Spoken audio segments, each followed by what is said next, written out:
Cinema शौकीन सबका स्वागत करता है। आज हम बात करने वाले हैं हाइपर स्लीप के बारे में। ये कहानी है एक जेल की, जहाँ पर जितने भी कैदी होते हैं उन्हें डीप स्लीप में डाल दिया जाता है और वो नींद में ही अपने सजा को पूरा करते हैं। लेकिन एक दिन इनके सामने एक ऐसा कैदी आता है जो सब कुछ बदल करके रख देता है।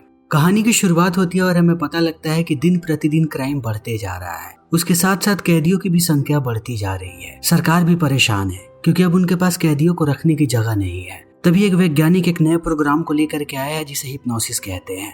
इसके तहत कैदियों को एक लंबे नींद में डाल दिया जाता है। जितने भी साल की उनको सजा दी जाती है उतने साल के लिए वो नींद में होते हैं। लेकिन जैसे ही ऐसे जेल्स को बनाया गया, हर जगह लोग प्रोटेस्ट करने लगे। लोगों का मानना है कि ये चीज इंसानियत के खिलाफ है, ऐसा सरकार को नहीं करना चाहिए। हर जगह ऐसे ही प्रोटेस्ट चल रहा है। इसी बीच हम इस जेल के साइकोलॉजिस्ट को देखते हैं जिसका नाम है डेविड। और डेविड के सामने अभी एक कैदी बैठा है जिसका नाम है जमाल। जमाल कहता है कि वो बेकसूर है। लोगों ने उस पर चार्जेस लगाए हैं कि उसने अपनी पत्नी को मारा है, लेकिन उसने अपनी पत्नी को नहीं मारा। तब डेविड जाकर के मिलता है यहाँ के एक और आदमी से जिसका नाम है वाली। वाली वो शख्स है जो सारे लोगों को डीप स्लीप में डालता है उनके पॉट्स में, और अभी वो जमाल को डाल रहा है डीप स्लीप में। यहीं पर डेविड भी होता है। वाली उससे कहता है कि तुम एक पादरी हो, लोग अपनी लंबी यात्रा पर जाने से पहले सारी चीजें तुमसे कन्फेस करते हैं। लेकिन वाली देखता है कि डेविड धीरे धीरे इमोशनल हो रहा है। वो इतने सारे लोगों की कहानियां सुनता है, लेकिन सारे लोग यही कहते हैं कि वो बेकसूर है और डेविड के हाथ में कुछ भी नहीं है। वो जानता है कि वो इन कैदियों के लिए कुछ नहीं कर सकता, वो सिर्फ उन्हें डीप स्लीप में डालेगा।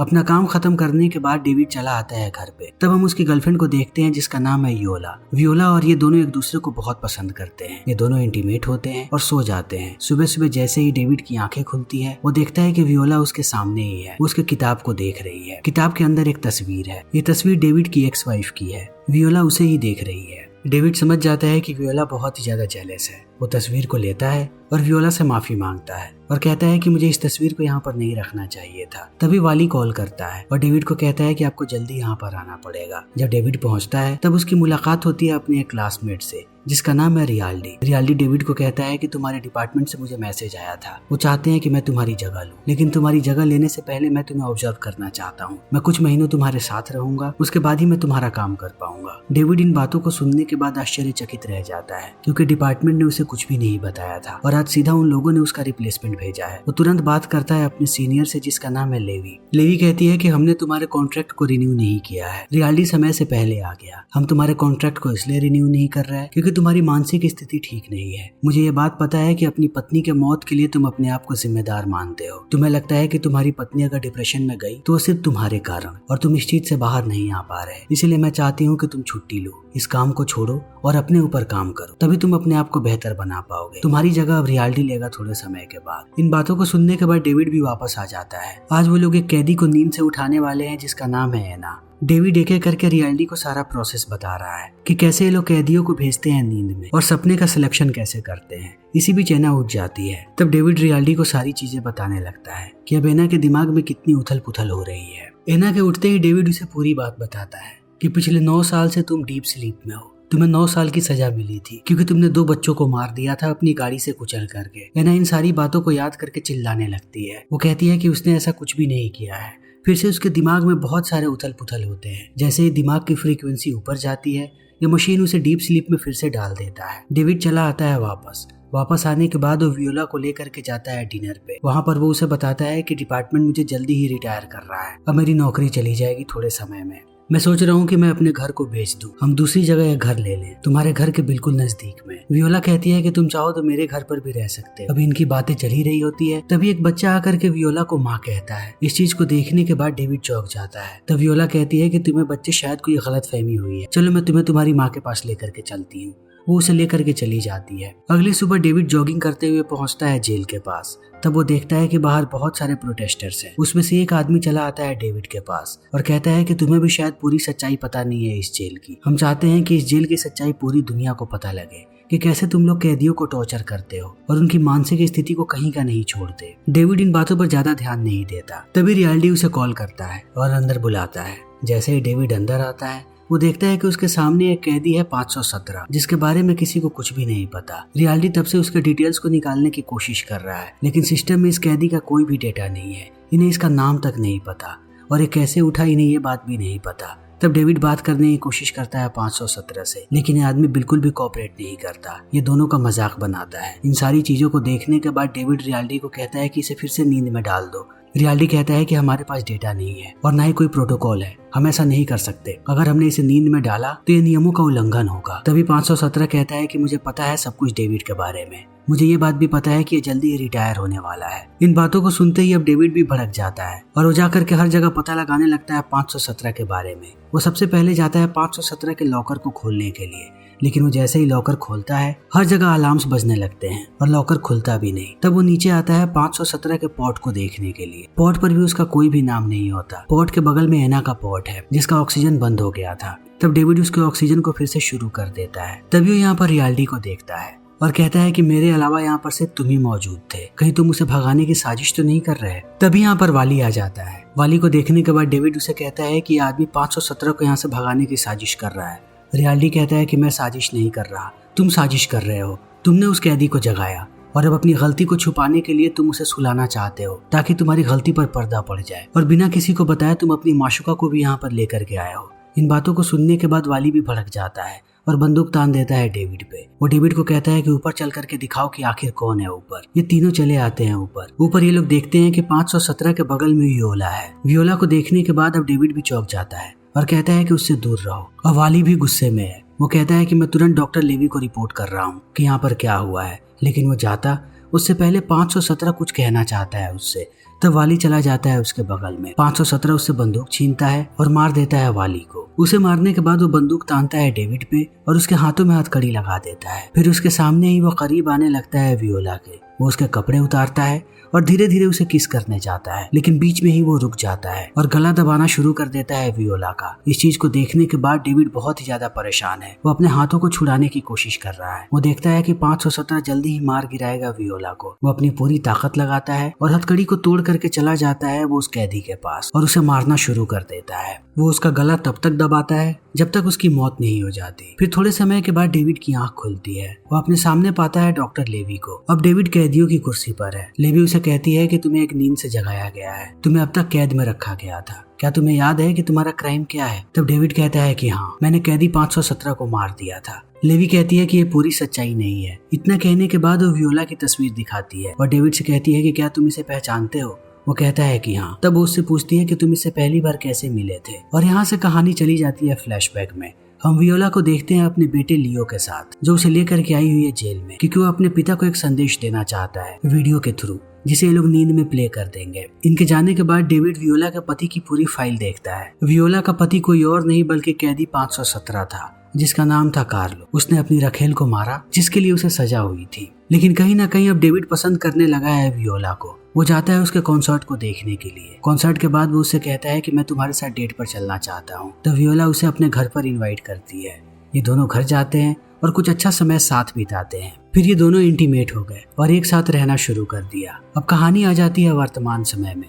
डेविड कहता है कि मैं और वियोला हम दोनों 4 साल तक एक साथ थे। लेवी कहती है कि नहीं, तुम लोग सिर्फ 11 महीने एक साथ थे, उसके बाद तुमने उसके पति को मार दिया। तब डेविड कहता है कि जब हम लोग एक साथ थे तब हमारी एक बार आर्ग्यूमेंट हुई थी। वियोला ने मुझसे आकर के कहा था कि उसे लगता है कि उसका पति बेकसूर है और मैं उसके फाइल्स को फिर से चेक करूं। तब मुझे बहुत ही तेज जेलसी हुई। मुझे लगने लगा कि वियोला अभी भी प्यार करती है अपने पति से। लेवी कहती है कि तुमने उसके पति को मारा, शायद तुम जेलस थे। तुम्हें जब ये सारी बातें पता लगी तब तुमने सबसे पहले उसके सारे रिकॉर्ड्स को डिलीट किया। उसके बाद तुमने उसके पॉट का ऑक्सीजन बंद कर दिया। तुम्हें इस बात का भी ध्यान नहीं रहा कि 517 और एना दोनों का पॉट कनेक्टेड था। अगर तुमने एक का ऑक्सीजन बंद किया तो दोनों मरेंगे। तुम्हारी लापरवाही की वजह से एना भी मारी गई और फिर तुमने 517 को भी मार दिया। इन सारी बातों को सुनने के बाद अब डेविड रोने लगता है और कहता है कि मुझे दोबारा स्लीप में डाल दो। लेवी कहती है कि हम तुम्हें पेरोल पर छोड़ रहे हैं, तुम्हारी 10 साल की सजा और बची हुई है, 10 साल तक तुम पेरोल पर रहोगे। फिर डेविड बाहर जाने लगता है एक ऑफिसर के साथ। ऑफिसर उसे कहता है कि इस बात की गलतफहमी कभी भी मत पालना कि तुम आजाद हो। पेरोल का मतलब तुम्हें पता होना चाहिए। हमने जितने नियम कानून बनाए हैं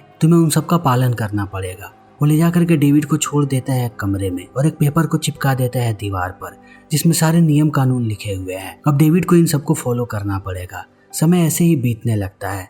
थोड़े समय के बाद डेविड नौकरी करने लगता है एक होटल में।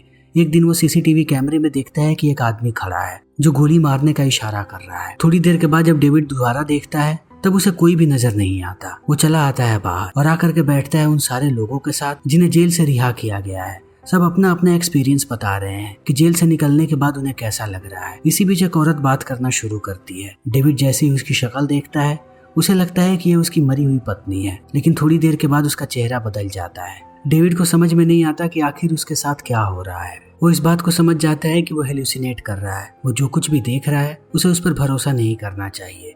सारे लोग एक एक करके जाने लगते हैं। तब 3 लोगों को काट दिया जाता है कि इन्हें अगले दिन कहाँ पर जाना है। अगले दिन डेविड पहुंच जाता है। उसे एक टीवी शो पर बुलाया गया है। उसे पूरी की पूरी स्क्रिप्ट दी जाती है कि वो अपना एक्सपीरियंस साझा करे कि जब वो जेल में नींद में था तब उसके साथ क्या हुआ। उसे सिर्फ पॉजिटिव बातें करनी है, उसे कोई भी नेगेटिव बात नहीं बतानी। इन चीजों को देखने के बाद डेविड कहता है कि मैं ये सब कुछ नहीं बोल सकता। वो यहाँ से जाने की तैयारी करने लगता है। तभी वो बाहर देखता है कि वही एजेंट खड़ा है जो उसे बाहर लेकर के आया था। डेविड समझ जाता है कि अगर उसने मना किया तब उसे वापस फिर से स्लीप में डाल दिया जाएगा। तब वो मान जाता है और शो पर उन्हीं बातों को कहता है जो उसे लिख करके दिया गया है। यहाँ से निकलते ही जब वो रास्ते से जा रहा होता है तभी उसकी नजर पड़ती है एक पोस्टर पर। वो वियोला को देखता है। तब उसे पता लगता है कि वियोला अंदर बार में होगी। बार के अंदर जाते ही वो देखता है कि वियोला पियानो बजा रही है। वियोला भी देख लेती है डेविड को। डेविड को देखने के बाद वो अपसेट है। डेविड चला आता है बाहर। तभी वियोला आती है उसके पीछे और डेविड को कहती है कि तुमने जो कुछ भी किया है उसके लिए मुझे भी सजा मिली है। तुमने मेरी जिंदगी को बर्बाद करके रख दिया। आज के बाद अपनी शक्ल मत दिखाना मुझे। डेविड वापस आ जाता है घर पे। वो जैसे ही दरवाजा खोलता है देखता है कि सारी चीजें बिखरी पड़ी हैं। तभी उसे एजेंट नजर आ जाता है। वो सारे नियमों को पढ़ता है। डेविड कहता है कि तुम मुझे ऐसे डरा नहीं सकते। तब एजेंट उसे पीटता है और यहाँ से चला जाता है।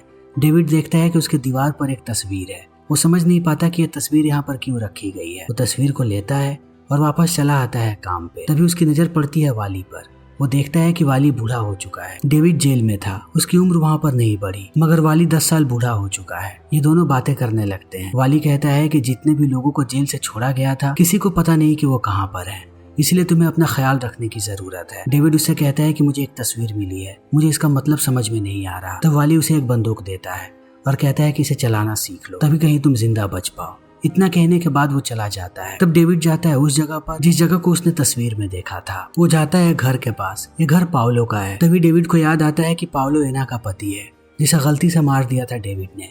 तभी यहाँ पर पाओलो आ जाता है और लेकर के जाता है डेविड को अंदर। डेविड ने झूठ बोला है पाओलो से, कहा है कि मैं एना का दोस्त हूँ। पाओलो पूरी कहानी बताना शुरू करता है कि एना एक जर्नलिस्ट थी, उसे पता लग गया था हिप्नोसिस के बारे में। पूरी सच्चाई जनता के सामने लेकर के आना चाहती थी। तभी इसके बारे में प्रधानमंत्री को पता लग गया।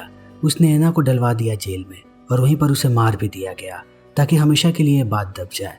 इतना कहने के बाद वो रिसर्च के सारे पेपर्स और न्यूज़पेपर की कटिंग दिखाने लगता है डेविड। जब डेविड सारी चीजों को देखता है तब उसे भी बातें समझ में आने लगती हैं। वो यहाँ पर कार्लो का भी नाम देखता है, यानी वियोला के पति का, कि वो मिल करके काम कर रहा था एना के साथ। तभी पाओलो को तस्वीर मिल जाती है डेविड की और तस्वीर को देखने के बाद वो समझ जाता है कि डेविड ही वो आदमी है जिसने उसकी पत्नी को मारा है। तब वो उसे डांट करके भगा देता है।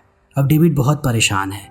वो भागते हुए आता है वियोला के घर के सामने। वियोला कहती है कि मैं तुमसे बात नहीं करना चाहती। तब डेविड उससे कहता है कि बस 5 मिनट मुझसे बात कर लो। वो उसे पूरे न्यूज़पेपर की कटिंग दिखाता है और कहता है कि तुम्हारा पति और एना दोनों एक साथ मिल करके काम कर रहे थे ताकि वो गवर्नमेंट को एक्सपोज कर सके। तो वियोला को भी ये बातें समझ में आने लगती है। वो अंदर बुलाती है डेविड को और कहती है कि इलिया नाम के आदमी से मेरी मुलाकात हुई थी। उसने कहा था कि कार्लो बेकसूर है, हमें उससे जाकर के मिलना चाहिए। तब ये लोग चले जाते हैं इलिया के घर के सामने। वो जैसे ही बाहर आता है डेविड उस पर बंदूक तान देता है और कहता है कि तुमने कार्लो को बेकसूर क्यों बताया। वो कहता है क्योंकि मेरे पास गवर्नमेंट की पूरी फाइल है उस जगह के बारे में, वहाँ के ज्यादातर लोग बेकसूर हैं। कार्लो ने कुछ भी नहीं किया था और ना ही एना ने। डेविड इन बातों को सुनने के बाद आश्चर्यचकित रह जाता है और कहता है कि क्या मैं भी बेकसूर हूँ। इलिया कहता है कि वहाँ के ज्यादातर लोग बेकसूर हैं। जितनी भी बातें तुम्हारे दिमाग में डाली जाती हैं उन्हें सोचने के बाद तुम्हें लगता है कि तुमने सच में क्राइम किया है और तुम खुद ही अपने क्राइम को एक्सेप्ट कर लेते हो। और ये चीजें डॉक्टर्स के साथ भी की जाती हैं, उनके दिमाग में भी मेमोरीज डाली जाती हैं। इन बातों को सुनने के बाद अब डेविड बहुत परेशान है। तभी इलिया बंदूक ले लेता है और इन दोनों को कहता है कि यहाँ से दूर चले जाओ, दोबारा कभी भी मेरे पास मत आना। इतना कहने के बाद वो बंदूक दे करके चला जाता है। तब ये दोनों घर चले आते हैं। वियोला माफी मांगती है डेविड से, कहती है कि मेरी वजह से तुम इन सारी चीजों में फंसे और तुम्हारी जिंदगी बर्बाद हो गई, मुझे माफ कर दो। इतना कहने के बाद वो डेविड को गले लगा लेती है। ये दोनों किस करते हैं और इंटीमेट भी होते हैं। तब रात में डेविड वापस जाने लगता है अपने घर। तभी वो उसी आदमी को देखता है जिसे उसने कैमरे में देखा था। ये आदमी फिर से गोली चलाने का इशारा करता है सर पे। तब डेविड के सर से खून निकलने लगता है। वो अपने खून को साफ करता है। तभी वो देखता है कि उसके टोपी पर भी खून लगा है। जब वहाँ से वो खून को साफ करने जाता है तब उसे पता लगता है कि टोपी के अंदर एक छोटी सी मेमोरी है। वो मेमोरी को निकालता है और लगा लेता है अपने फोन में। उसे अंदर एक वीडियो मिलती है जो इसकी खुद की ही है। ये वीडियो उसने तब बनाई थी जब वो कार्लो को इन्वेस्टिगेट कर रहा था। उसने इलीगल तरीके से कार्लो को जगाया था। जगते ही कार्लो ने कहा कि तुम सबके साथ धोखा हो रहा है। यहाँ पर जितने भी कैदी हैं सारे के सारे बेकसूर हैं। उन सबके दिमाग में ये बातें डाली गई हैं कि उन लोगों ने क्राइम किया है। डेविड उससे कहता है कि मुझे तुम्हें दोबारा स्लीप में डालना पड़ेगा।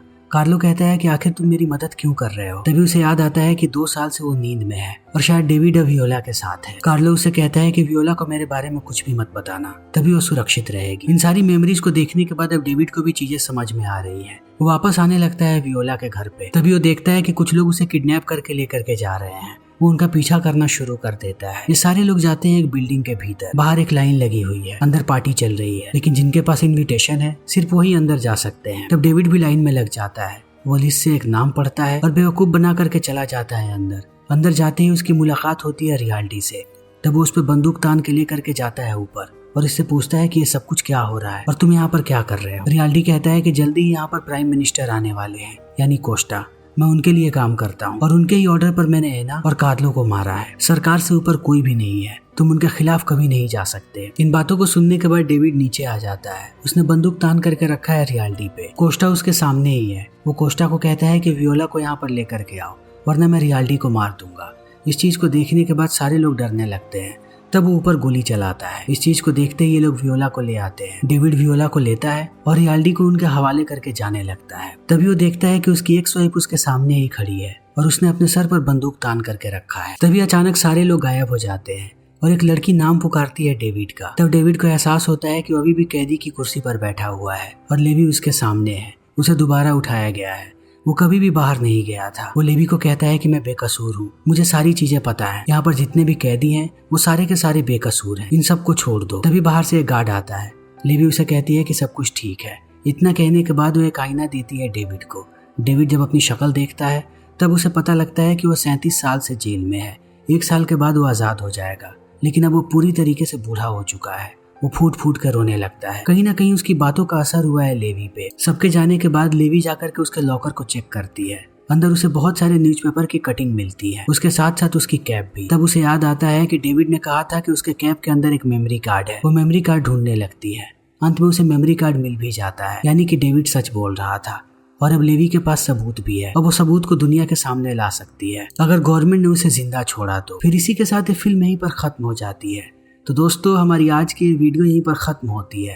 अगर आपको हमारी ये वीडियो पसंद आई हो तो इसे लाइक करें, शेयर करें और चैनल को सब्सक्राइब करें। Thank you.